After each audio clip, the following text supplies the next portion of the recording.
DMTV Info, votre chaîne d'information en temps réel. La politique, la santé, le sport, les faits de société, la musique, les rumeurs et bien plus encore. Vous découvrirez cela dans notre chaîne DMTV Info.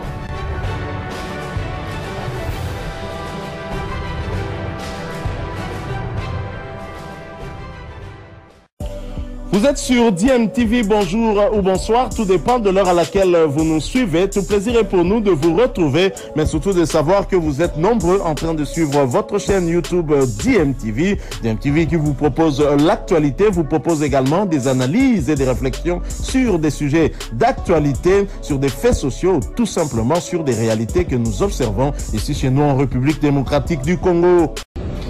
Ministre des Sports et Loisirs, Messieurs Didier Boudimbu Ouabouanga.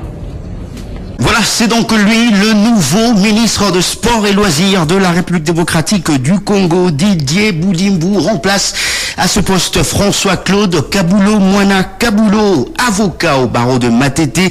Didier Boudimbu est ministre sortant des hydrocarbures et ancien vice-ministre de l'enseignement primaire, secondaire et technique dans le gouvernement. Et Lukamba, il aura donc cette lourde charge de pouvoir conduire le sport ici en République démocratique du Congo. Nous avons tenté de l'avoir ce matin pour avoir justement ses premiers mots en tant que ministre de Sport et Loisirs. Lui qu'on n'a pas beaucoup vu dans le monde sportif, mais il pourrait être le profil idéal pour le réveil du sport en RDC, estime l'acteur sportif congolais Bob Richard Makangalele. On l'écoute.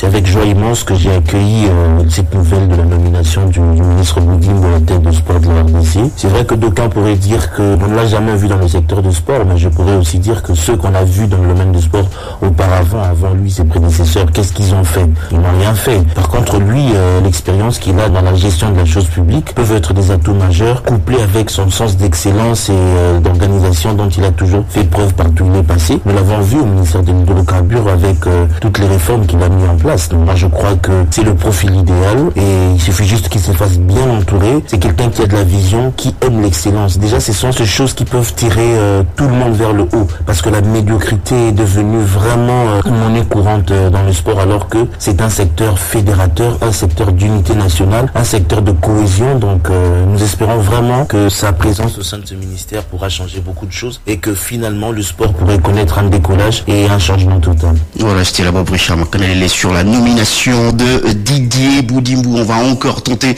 de l'avoir dans le journal de sport de 7h45 pour avoir ses premiers mots en tant que ministre de Sport et Loisirs. Le sport, un secteur qui demande beaucoup d'attention. Alors, un secteur qui doit se développer ici en République démocratique du Congo. Est-ce qu'il y a des réformes à faire dans ces secteurs? Ce sont des questions que nous allons poser justement au nouveau ministre de Sport, Didier Boudimbu.